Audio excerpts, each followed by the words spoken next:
하나님 말씀은 다니엘서 3장 16절에서 18절입니다. 하나님 말씀은 다니엘서 3장 16절에서 18절입니다. 다니엘서 3장 16절에서 18절입니다. 사드락과 메삭과 아벳느고가 왕에게 대답하여 이르되 느부갓네살이여 우리가 이 일에 대하여 왕에게 대답할 필요가 없나이다. 왕이여 우리가 섬기는 하나님이 계신다면 우리를 맹렬히 타는 풀무 가운데서 능히 건져내시겠고 왕의 손에서도 건져내리이다. 그렇게 하지 아니하실지라도 왕이여 우리가 왕의 신들을 섬기지도 아니하고 왕이 세우신 금신상에게 절하지도 아니할 줄을 아옵소서. 아멘. 말씀 제목은 쓸모없는 하나님이라도 믿으십니까? 라는 제목으로 말씀 나누도록 하겠습니다. 쓸모없는 하나님이라도 믿으십니까? 라는 제목으로 말씀 나누도록 하겠습니다. 오늘 본문 말씀은 신바벨론 제국의 느부갓네살 왕이 이제 고대 근동적 전체를 거의 정복을 했고 왕 중의 왕이라는 만큼 대단한 권력을 가졌던 사람입니다. 그런 상황에서 속국의 유대 청년들을 이제 우대 정책을 써서 왕의 군정에 있게 했고 사드락과 메삭과 아벳느고가 왕 가까이 있게 됐습니다. 이런 상황에서 왕권을 더 강화시키는 그러한 이제 정책 중에 하나가 이제 금신상을 세워서 그리고 거기에 절을 하게 하는 그러한 일들을 하는 겁니다. 그때 모든 사람은 거기에 절을 하는데 사드락과 메삭과 아벳느고가 하지 않은 겁니다. 이때 다니엘도 있었죠. 다니엘도 분명히 절은 하지 않았을 겁니다. 그러나 다니엘은 이미 이때도 총리였기 때문에 쉽게 처벌할 수 있는 그런 입장은 아니었고 청년 3명의 사드락과 메삭과 아벳느고가 이제 신상에 절을 하지 않고 그래서 그들에게 불러드립니다. 그리고 물어봅니다. 니네 정말 금신상에 절하지 않았냐? 예, 우리는 절하지 않았습니다. 그러니까 이르되 우리는 굳이 대꾸할 필요도 없습니다. 왜? 우리는 하나님만을 섬기고 그분에게만 절하기 때문에 절하지 않겠다는 거예요. 여기서 두 가지 17절 보세요. 왕이여 우리가 섬기는 하나님이 계신다면 여기에 집중하셔야 돼요. 여러분 우리 좀 잠깐 좀 보실래요? 드라마 보실 때, 영화 보실 때 스포 딱 날리면 재미없어지죠. 안 그래요? 스포 날리면 이제 디 아드라는 영화도 있고 마지막에 저기 브루스 윌리스가 유령이야 애하고 아닌가? 그 여자 배우가 귀신이요? 그러니까 우리가 결론을 딱 알아버리면 재미없어요. 그런 것처럼 성경 볼 때 조심해야 될 게 이미 하나님이 이들을 구원해 줬잖아요. 그러니까 우리는 어떻게 읽냐면 이미 결과를 알고 있어. 성경에 기록되어 있으니까. 근데 이걸 너무 쉽게 생각하는 거야. 이 사람들 입장에서 지금 하나님이 어떤 역사도 하지 않고 있어요. 그리고 이제 왕이 죽이겠다는 거야. 어떻게 풀목 가운데 던져서 절하지 않으면 죽이겠다라고나 왕명이 떨어졌고 실제로 이런 상황이에요. 근데 우리가 섬기는 하나님이 계신다면 우리를 맹렬히 타는 불 가운데서 능히 건져내실 거다라고 하는 믿음을 가지고 첫 번째. 두 번째는 왕의 손에서도 건져내리이다. 지금 이 일은 왕이 한마디만 던지면 죽고 사는 게 결정되잖아요. 그런데 더 한 번 더 나가요. 18절. 그렇게 하지 아니하실지라도. 여기서 그렇게 하지 않을지라도 두 가지예요. 하나님의 맹렬한 타는 불에서 건져내지 않고 왕의 손으로도 건져내지 않는다 할지라도 왕이요. 우리가 왕의 신들을 섬기지도 아니하고 왕이 세우신 금신상에 절하지도 아니할 줄 아옵소서. 19절 굉장히 중요합니다. 느부갓네살 왕이 분이 가득합니다. 더 성진해서 더 화가 났어요.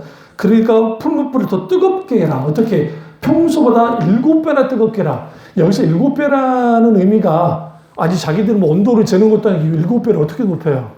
이 말은 무슨 말이냐면 이제 인간이 인위적으로 불을 내서 뜨겁게 할 정도로 최고로 뜨겁게 하라는 거예요.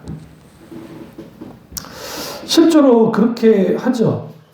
근데 문제는 뭐냐면 여기에 이 22절 보세요. 왕의 명령이 엄하고 풀무불이 심히 뜨거움으로 불꽃이 사드락과 메삭과 아벤누고를 붙든 사람을 태워주겠다.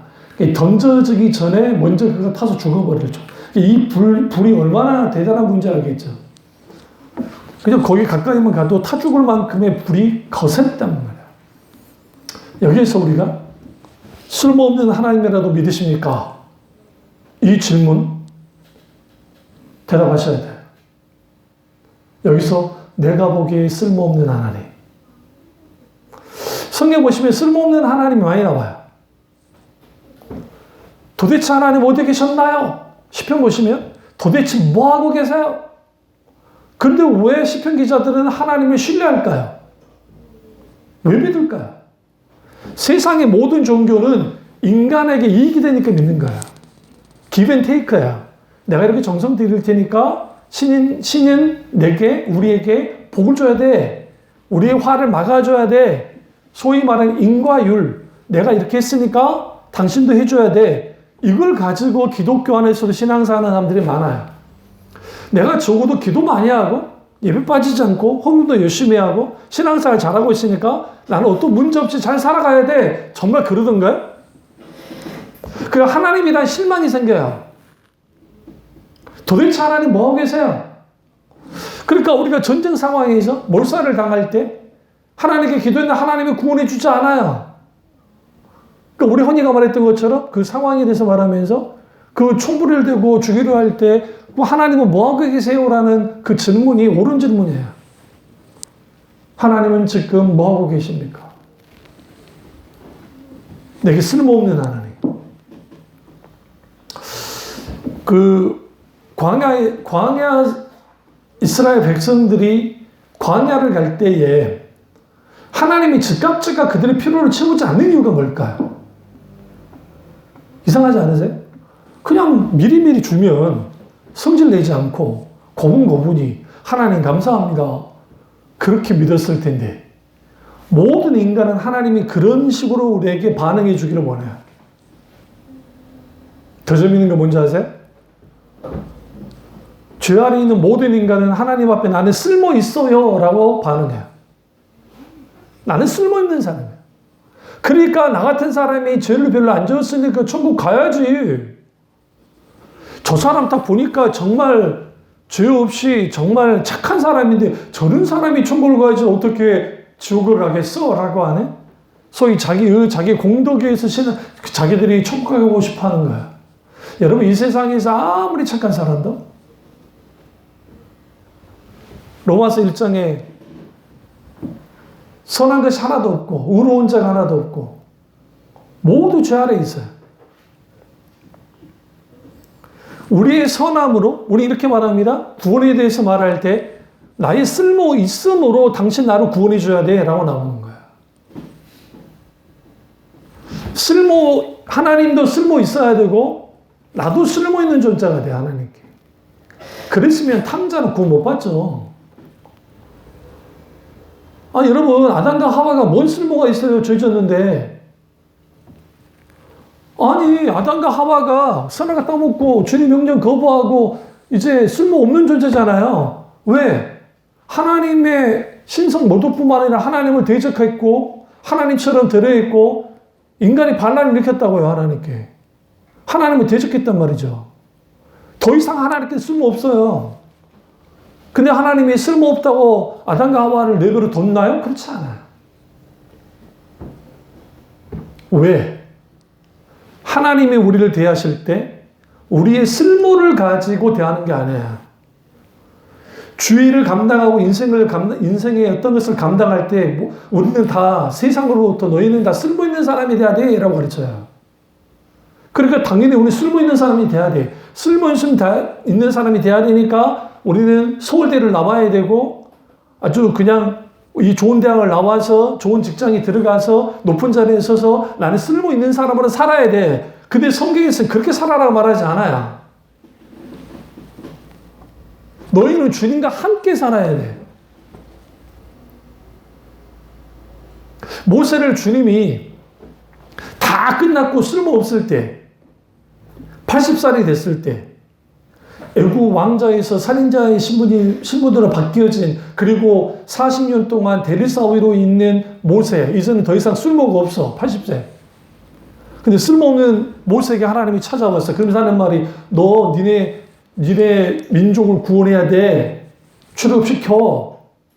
그러면서 주님이 거기에 그렇게 하면서 너는 성과를 내야 되고 너는 업적을 내야 되고 너는 진짜 쓸모있는 사람으로서 해야 돼 라가 아니라, 내가 너와 함께 해줄게.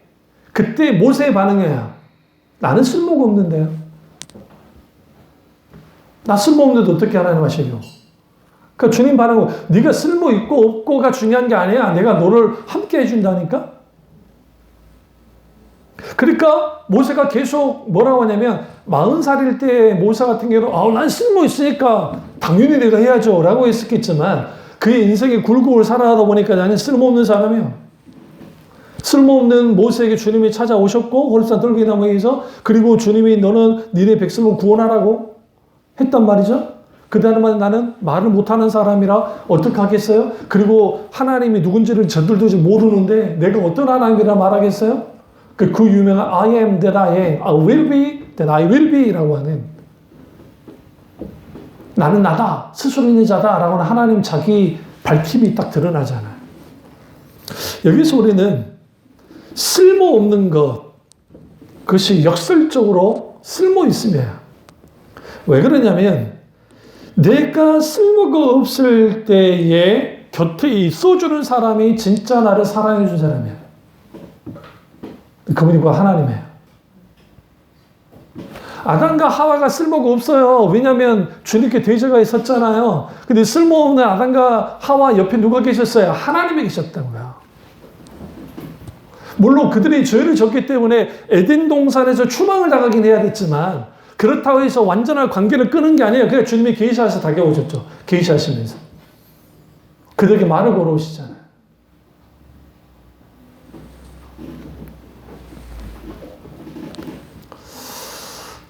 명심해야 될 것은, 하나님 앞에 내가 쓸모가 있느냐 없느냐가 중요한 게 아니에요.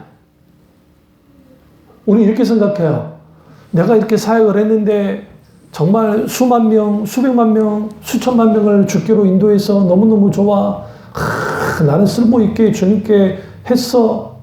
그것에 대한 잘못된 반응이 어디서 나온 거냐면, 달란트 비유와 이 문화 비유에 대한 잘못된 해석이에요. 달란트에서 한 달란트 받은 자, 그 다음에 이 2달란트 받은 자, 5달란트 받은 자, 문화비유는 다 똑같이 한 문화씩 받아요. 그리고 한 사람은 10문화를 남기고, 한 사람은 2문화를 남기고, 그 다음에 마지막 한 문화는 아예 땅에 묻는 그런 일을 한단 말이에요.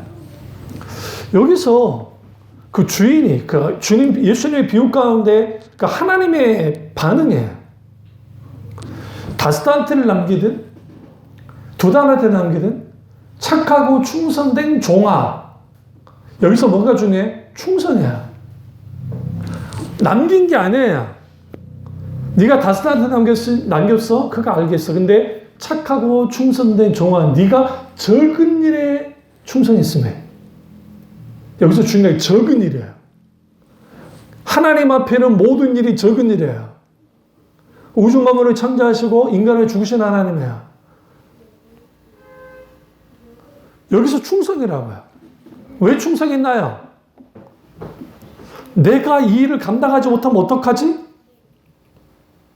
나 같은 게 어떡하지? 그렇게 반응했으면 그들은 절대로 달란트를 남기려고 장사하지 않았을 겁니다. 5달란트를 받은 사람이나 2달란트를 받은 사람이나. 근데 그들은 내게 맡기신 주인의 명을 받고 기꺼이 충성해 나갔어요. 나의 강함과 나의 잘남으로 된 게 아니라 주인이 원하시니까 원하는 뜻 가운데서 한 거야. 하나님이 우리와 동행하고 동역할 때에 원하는 게 뭐냐면, 너는 나와 함께 해야 돼. 그 대신 조건이 있어. 나 외에 다른 것을 의지하지 마. 제발 계산기 좀 두들기지 마. 응? 너희는 내가 원하는 대로 가기만 하면 돼. 이걸 주님이 요구하는 거야. 한 문화는 그래서 달란트 비유에서는 남기는 게 중요한 게 아니라 충성. 그러면 5달란트 남긴 10달란트 된 사람에게 1달란트를 주잖아요. 그러니까 그것은 왜 그렇게 했는가? 많이 남겼으니까 주는 것인가? 그렇지 않습니다. 이 달란트는 반드시 뭐 해야 돼요? 주인의 한 달란트 남긴 자의 1달란트는 주인이 이것을 가지고 뭐 하기를 원해요? 충성하기 원해요. 쓰길 원해요. 거둬들이는 게 아니라 이걸 가지고 네가 해라 라는 거예요. 그럼 누구의 자리가 없어요? 1달란트 받은 자의 자리가 없어요. 빼앗아요. 그래서 그들이 쫓겨나서 어두운 가운데 슬피 일을 간다잖아요.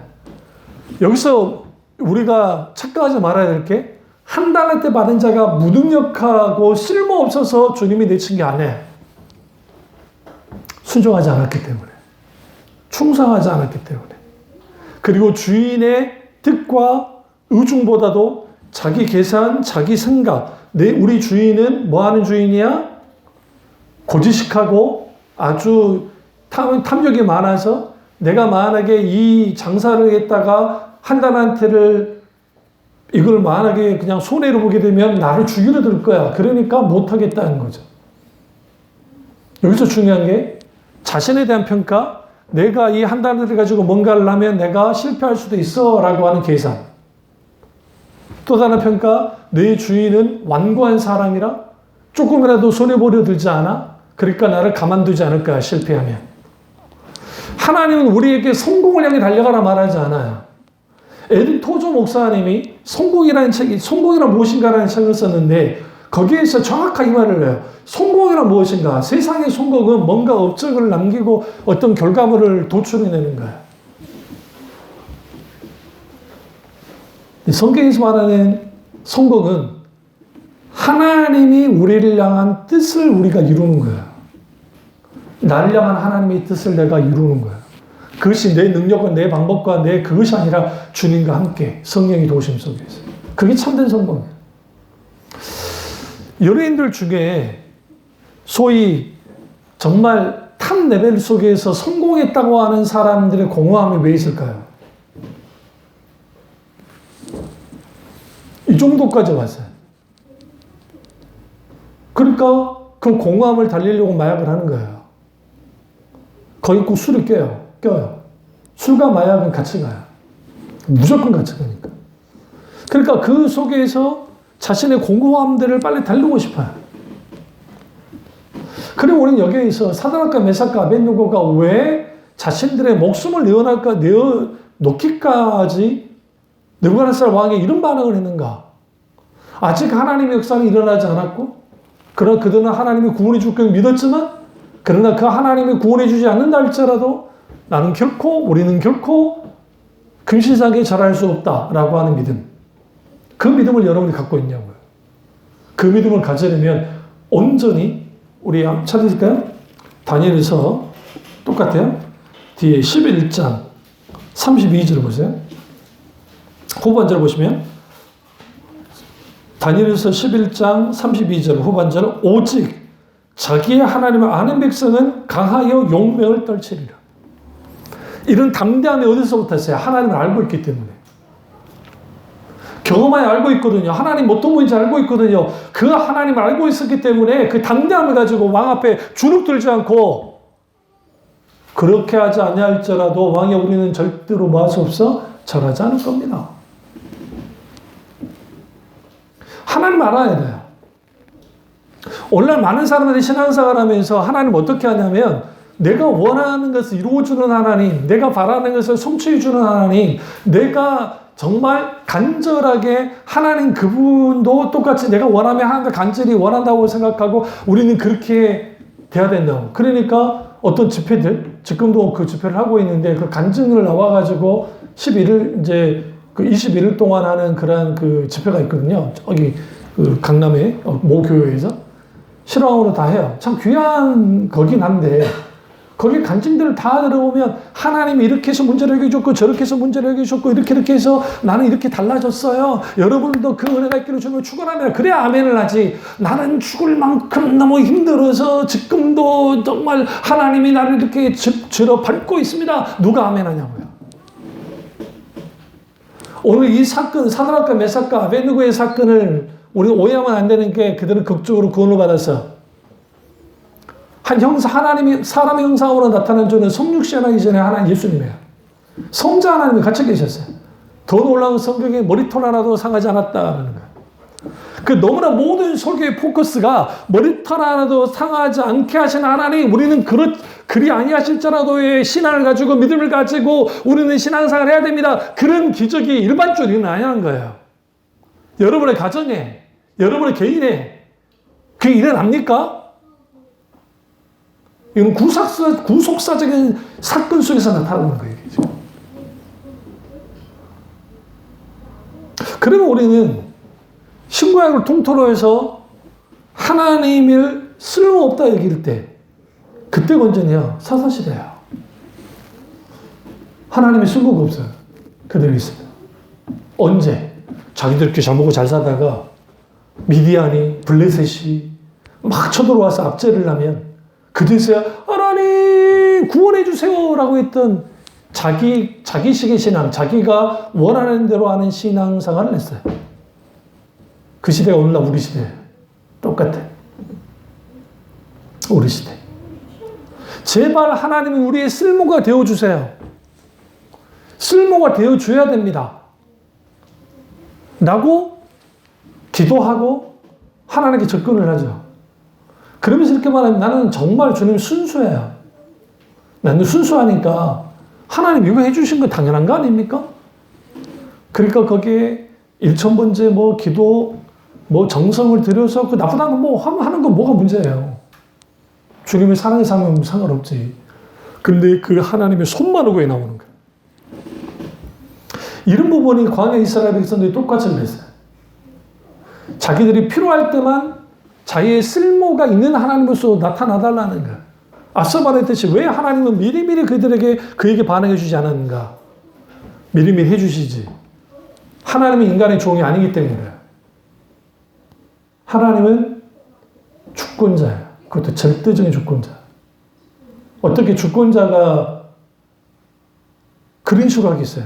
근데 너무나 많은 사람들이 하나님이 나의 수중을 들기 원해요. 수중을 들기 원해요. 그러니까 C.S. 루이스가 피고석에 앉아있는 하나님, 그런 글들을 썼던 이유가 뭐냐면 당연한 거예요. 그런 하나님이 되어지기를 원해요. 그리고 그런 하나님을 믿어요. 당연히 이런 상황이 벌어지면 하나님이 나타나서 역사해 주셔야 돼. 근데 안 해주시네? 이 빡빡하신 분이네? 그러니까 전 보러 가는 거야. 응? 이번에 예능 프로 중에 무슨 성지순례가 하는 예능 프로가 하나 있던데, 그 기독교 전도사 하나 하고, 비구니성 하나 하고, 천주교 신부 하나가 나와가지고, 김아무개 개그맨이 거기서 같이 다른 패널 같이 하면서 하는 거.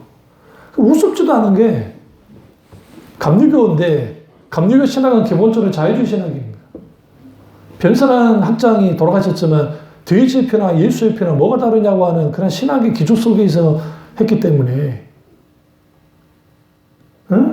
타로점을 보는데 예능이니까 그런지 모르겠지만, 그 전도사라는 녀석이 내가 언제 결혼한지 알아맞혀달라고. 아니, 평신도, 여러분, 성경에 야고보서에 악은 모양이라도 버리라 했어요. 근데 왜 그게 가능한지 아세요? 종교 다윈주의니까. 이것도 좋고 저것도 좋고 좋으니까. 응? 오늘날의 지성인들 중에 불가조론자들이 좀 있어요. 세상을 보는 눈들이. 불가조론의 말은 뭐냐면, 이 세상에 돌아가는 것들을 내가 완전히 알 수도 없고, 그렇다가 내가 모르는 걸 또 내가 알 수도 없다. 그러니까 거기에 각자 사람들이 원하는 대로 자기가 맞다고 한다. 라는 게 불가조론이야. 이 불가조론이 음악에, 그리고 소위 드라마에, 혹은 뮤지컬에, 음악에, 글에, 소설책에, 알베르 까미가 그런 책, 이방인이라는 책이 그런 책이에요. 제가 어렸을 때 이방인이라는 책을 읽다가 자살 충동을 느꼈어요. 웃기죠? 강력한 성령의 역사도 경험했고 했는데, 다른 세계가 궁금한 거야. 하나님 없다고 하니까. 그러니까 쇼펜하우의 염세 철학을 이제 읽고, 그 다음에 이방인의 까미 책도 읽고, 막 그런 책들을 읽다 보니까 자살 충동을 느끼는 거야. 더 놀라운 것은 까미가 목사님 아들이에요. 마르크스 아버지가 목사야. 종교 신부예요, 종교 신부. 공산주의가 나오는 배경 속에. 우리가 여기서 중요한 게 뭐냐면, 하나님을 바로 알아야 돼. 성경에서 말하는 하나님을. 종교심에 의해서 하나님을 믿는 거 믿을 수 있어요. 근데 종교심은 신이 내게 필요한 존재인 거예요. 그러니까 내 필요한 존재니까 내게 필요를 채워주면 돼. 대신 내가 신에게 열심히 내가 봉사하고 정성을 드리겠다는 거죠. 사드락과 메삭과 아베드고는 그런 믿음을 갖고 있지 않아요. 주님과 사랑의 관계의 믿음. 쓸모가 없을지라도 믿는 믿음을 가졌다. 왜? 그분을 알고 있었기 때문에. 여호와를 아는 백성은 용맹을 바란다 할 때 안다는 게 이거는 힘으로 이해하다. 경험해야 하는 거예요. 그 하나님을 경험하여 알게 될 때 그렇게 돼요. 그러면 하나님이 쓸모가 없어도 사랑할 수 있는가? 그게 누구예요? 사사시대 이스라엘 백성들, 광야시대 이스라엘 백성들이에요. 상당수다. 하나님이 내게 도움이 되고 쓸모가 있어야 사랑하겠다는 겁니다. 그래서 성경이 이렇게 말합니다. 하나님이라는 존재 그 자체를 사랑해야 된다. 그러려면 그분을 알아야 돼. 모세 그리고 다윗, 하나님의 사람들의 공통적인 특징들이 뭐냐면 하나님과의 관계 속에 있을 때 하나님이 늘 도와주는 건 아니었어요. 고기 달라 할 때, 먹을 고기 달라 할 때 하나님이 즉각 메추라기를 먼저 보내가지고 배부르 주서 얼마나 좋겠어요. 그러니까 모세도 하나님인들 니네 입에 들어갈 고기를 주실 수 있겠냐고 하는 불신앙의 말들을 하죠. 그럼 왜 그렇게 했느냐? 냉소적으로 왜 그렇게 했느냐? 하나님을 안 믿어서가 아니라 제발 당신은 우리에게 뭔가 해줘야 돼. 쓸모있는 하나님이 되어주라니까? 그러니까 금시상을 만든 거예요. 금송아지를. 우리에게 좀 쓸모있는 신이 좀 되어주라. 좀 이러지 말고. 그래서 쓸모있는 하나님, 그 하나님을 만들어낸 게 뭐냐? 우리가 카톨릭의 소위 말하는 이걸 영광의 신학. 종교에서는 부정의 신학을 있는데, 이거 좀 복잡하니까 놔두고요. 그 영광의 신학 속에서 소위 그 뿌리 속에서 같이 기독교 안에 들어와 있는 실용주의와 적극적 사고방식과 그리고 기타 이러한 것들을 통해서 하나님의 쓸모 있는 하나님으로서 그 하나님이 이렇게 역사하시고 광대하게 역사하니까 우리는 그걸 통해서 기적을 일으켜야 된다. 우리는 창조주의 DNA를 갖고 있으니까 이 세상을 그걸 가지고 우리는 다 승리하고 이끌어 나가야 된다. 그러면 사도 바울이 나의 나된 것은 오직 주의 은혜라고 한 말은 웃긴 소리예요.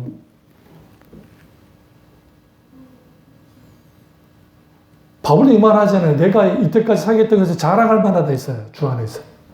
그러나 자랑할 것이 없는 것은 오직 주의 은혜가 그렇게 만들었다는 거예요. 하나님이 한 사람을 들여다볼 때 여러분이 하나님 앞에 서요. 죽고 난 다음에. 너 얼마나 쓸모있는 삶을 살고 왔니? 주는 묻는 게 아니에요. 응? 그게 아니라 너 얼마나 내게 순종했니? 너 얼마나 나와 사랑의 관계를 가졌니? 하나님의 원하는 뜻을 가지고 뜻을 추구하며 하나님의 목적을 가지고 목적에 한 삶을 살아가는 사람들. 비록 그것이 성과로 드러나지 않다 할지라도 그 시대의 빛과 소금의 역할을 감당을 해요. 보이진 않아도. 그게 사도락과 메삭과 아벤고 이 사람들은 유명한 사람들이 아니에요. 그리고 이들은 들여다보면 이들은 특별히 무슨 어떤 그 하위직 공무원 같이 고위직 공무원은 아니었어요. 여기서 우리는 이 사건이 터졌으니까 다니엘은 뭐하고 있었는가? 아직 다니엘은 여기에 지금 끼지는 않았는데 다니엘은 더 큰 일을 끼잖아요. 정적들이 그걸 죽이려고 기도 못하게 만들잖아요. 근데 벌쩡하게 예루살렘을 향해서 문을 열고 창문을 열고 기도하는 그러다가 현장에서 잡힌 거 아닙니까? 느부갓네살 왕이 너무너무 사랑하는 자가 누구예요? 다니엘인데. 세 총리 중에 우두머리 총리가 다니엘이에요. 그리고 다니엘은 오늘날 말하면 자기 부를 축적하는 그러한 비리를 저지르는 사람도 아니고 그런들을 청렴하면서 나라에 있던 이 대소사를 잘 끌고 나갔던 사람. 권력을 남용하지도 않았고. 그걸 알고 있어요. 느부갓네살도. 근데 그걸 죽여야만 해. 왜? 왕명이니까. 그리고 어디에 던졌어요? 사자굴로 던진 거잖아요.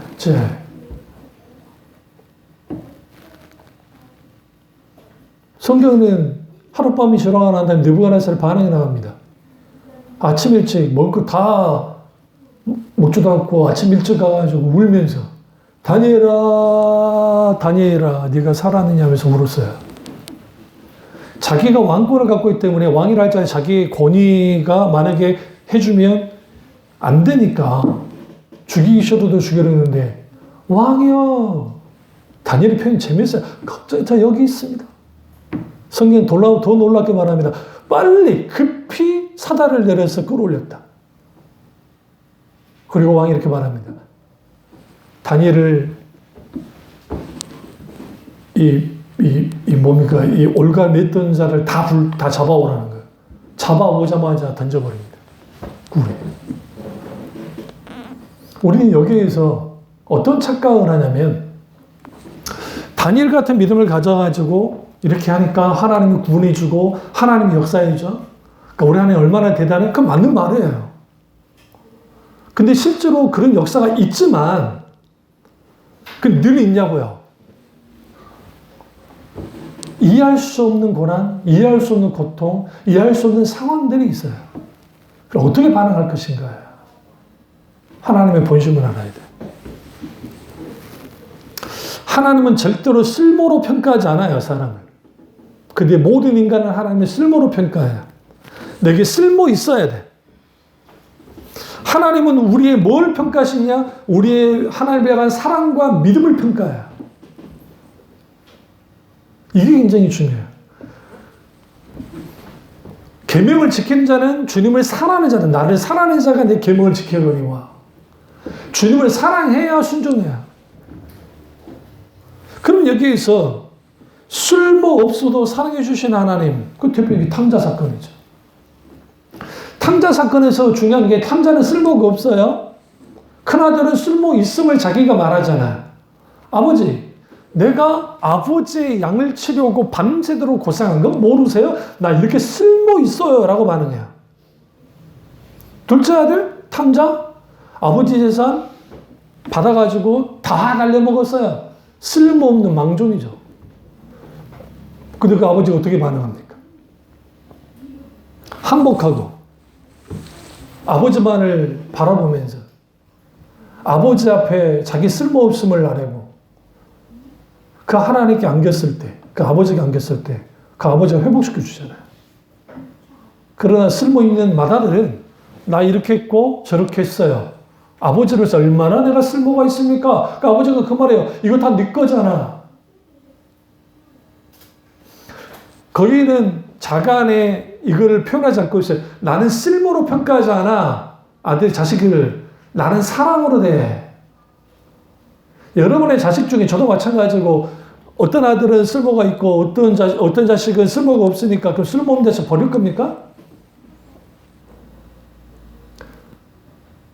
그런 분들이 있어요. 그게 누구냐? 소위 자수성가한 분들. 남길 게 많은 거. 재벌집 막내 아들. 응? 경쟁시켜서 누가 쓸모있냐를 네게 쓸모 있음을 보여봐.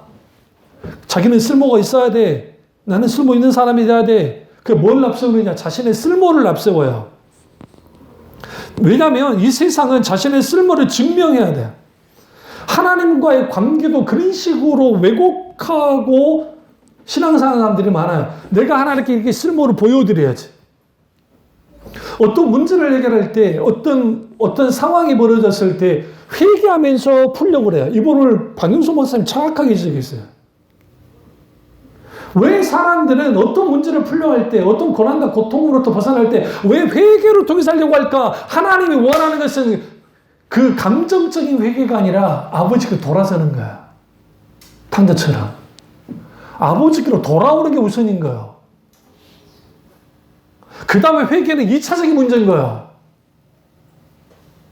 근데 우리는 감정으로 하나님, 그러니까 주일날에 기도하면서 하나님 우리의 죄를 용서해 주시고 하나님 내가 이렇게 살았고 우리가 이렇게 됐습니다. 하나님 용서해 주세요. 우리가 돌이킬게요. 라고 하는 감정 노릇만 하고 있다는 거예요. 왜?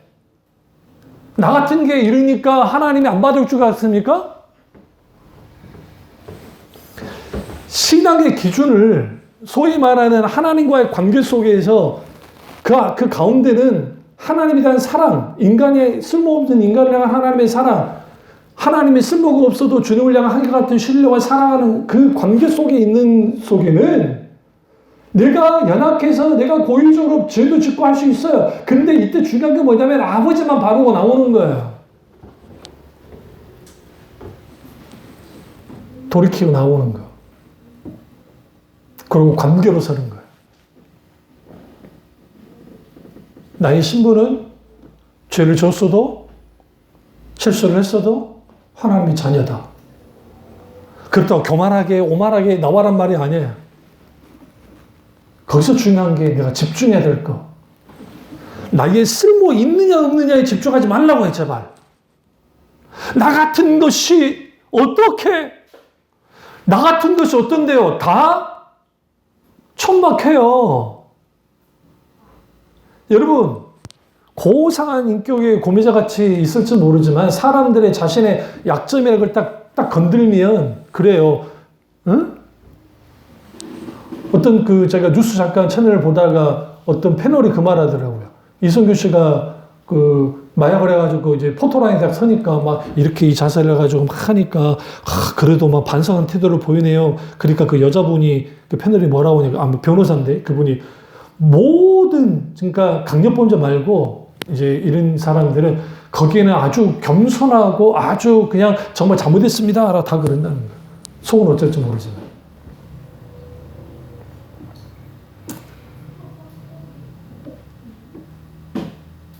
왜? 그러한 반성의 태도라도 보여야 사람들이 용서해 줄 것 같으니까. 그럼 뭘 나쁘다 하겠어요? 그런 거야. 근데 우리가 하나님 앞에 관계를 가질 때 내게 하나님이 쓸모 있는 분인가 쓸모 없는 분인가를 들여다봐야 돼요. 분명해서 우리가 믿는 하나님이 쓸모 있는 분이시죠. 살아 역사하신 하나님이니까. 근데 우리 인생이 다가오실 때는 하나님이 우리에게 바라는 게 하나님의 쓸모로 하나님을 믿기를 원치 않아요. 사랑으로 믿기를 원하지. 모든 것을 하실 수 있는 분이 그렇기 때문에 각 사람에게 최선과 최상의 방법으로 우리에게 다가오시는. 때로는 내가 이해가 되지 않고 왜 문제를 해결되지 않았어도 이해가 되지 않는데 주님이 그렇게 다가오고 왜 그렇게 해야 교만해지지 않으니까. 겸손해지니까. 응?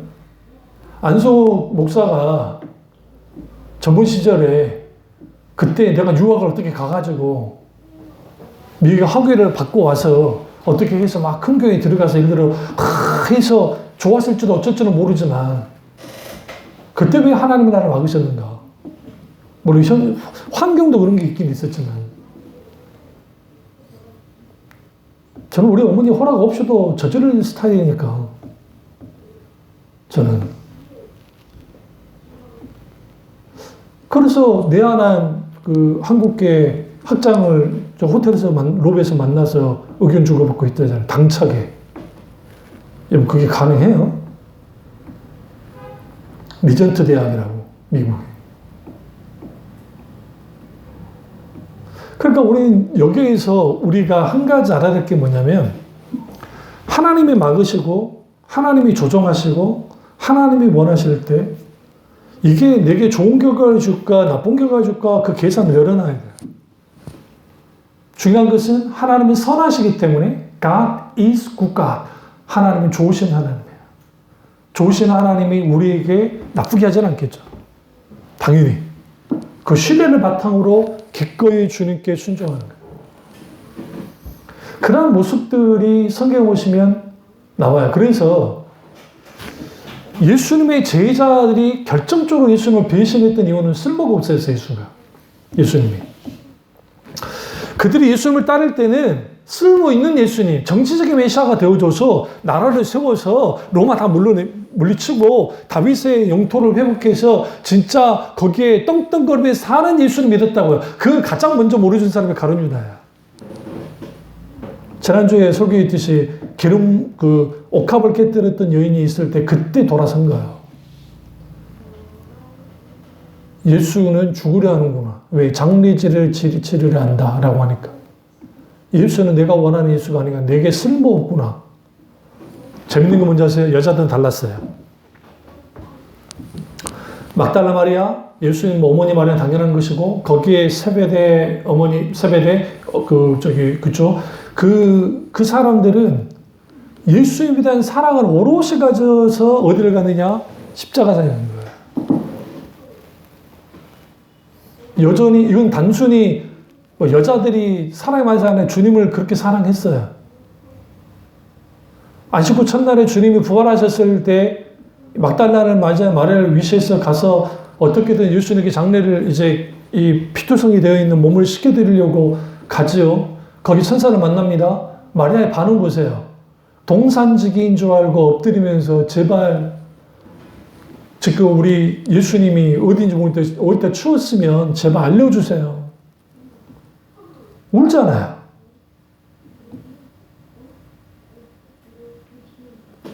우리가 왜 그 쓸모없는 하나님이 뭘 이루느냐? 구원을 이루었어요. 안슬림이 이 동방종교의 안슬림이라는 주교가 뭐라고 했냐면 하나님은 오늘날 말하면 바보 멍청이라는 거야. 멍청하신 하나님, 바보이신 하나님. 왜 하나님이 죽어야 되는가? 근데 그거 아는가? 그 바보이신 하나님 때문에 우리가 살았다는 거. 하나님의 쓸모없음 십자가상에서 고스란히 드러났어요. 힘없이 죽었어요. 이제는 예수는 저주받은 사람이고 예수님은 뭐예요? 쓸모없는, 더 이상 이제는 끝이 났다고 여겼어요. 그런 예수예요. 우리가 그런 예수를 믿어요. 우리는 이후에 부활의 영광을 아니까 예수님은 승리하셨고 예수님은 이렇게 하셨어. 그 신앙 갖는 게 잘못됐다는 게 아니에요. 갖는데 실적인 구속의 역사, 이것은 온 인류를 구하는 것은 십자가의 죽음이에요. 죽으셨기 때문에, 하나님이 죽으셨기 때문에. 그럼 왜 그 하나님은 살아나셨는가? 하나님의 자신의 내어줌이, 자신의 생명 내어줌이, 예수 그리스도의 생명 내어줌이 하나님께 대하여 대가 주는 거예요. 대제사장으로서, 마지막 아담으로서, 어린 양으로서 대속하여 죽은 거예요. 그 죽음으로 아담과 하와의 관계에 깨졌던 죄, 모든 인류, 아담 이후의 모든 인류들, 그 죄가 예수님을 통해서 깨진 거예요. 죽으심으로. 당연히 하나님의 능력으로 뭐 하십니까? 예수님을 부활시키는 거예요. 근데 그 부활은 예수님만 부활시키기 위함이 아니라 예수 그리스도를 믿는 모든 인류가 부활에 가게 되는 거예요. 그게 전적인 회복, 완전한 회복, 온전한 회복이에요. 하나님의 쓸모없음이 우리를 구원했다. 그렇다 한다면 우리는 하나님 앞에 섰을 때 어떻게 해야 돼요? 나의 쓸모있음을 증명해야 됩니까? 아니에요. 한 나라한테 사람처럼 나는 증명해야 되게 증명 못하겠어가 아니야. 주님 말씀하시면 기꺼이 순종하는, 그래서 주 안에서 아니오는 없고 얘가 있다는 말이 거기서 나온 거예요. 왜 주님이 명령할 때 얘만 있는가? 공산당인가? 그렇지 않아요. 주님이 원하는 순종이기 때문에. 그 순종은 사랑을 바탕으로 온다. 신뢰를 바탕으로 온다. 그렇다 한다면 내 눈앞에 쓸모없어 보이는 하나님, 그 하나님 왜 믿어야 되는가? 우리 앞에 비춰진 그 쓸모없게 보이는 하나님이 우리에게 원하는 것이 있어요. 뭘 원해요? 하나님을 향한 사랑, 하나님을 향한 전적인 신뢰. 그렇게 되어지면 하나님은 하나님 크기의 역사를 우리를 통해 역사하기 시작해요. 그래서 우리가 크고 광대하시고 놀라우신 하나님을 경험하는 거예요. 거기에서. 그런 역사가 없다는 게 아니에요. 그러니까 비록 하나님의 기적이 일어나지 않아도 기적이 일어나도 기적이 일어나니까 와 좋다 안 일어나니까 애매해 그럴 필요가 없다는 거예요. 여전히 우리의 삶 속에서 우리 주위에 살아 역사하신 하나님이시니까 그 하나님을 경험하고 전적을 신뢰하고 믿게 되어질 때 나의 쓸모없음, 하나님의 쓸모없음 그것은 결국은 우리가 판단하는 것이고 하나님이 원하는 것은 하나님 그분의 쓸모 있음과 없음에 의해서 하나님을 믿는 것이 아니라 하나님 그분 자신을 알고 믿기를 원합니다. 이 은혜가 저와 여러분께 주님을 축원합니다. 기도하겠습니다. 기도하실 때 이 말씀이 나의 말씀이 우리 말씀 되게 하라 기도하겠습니다.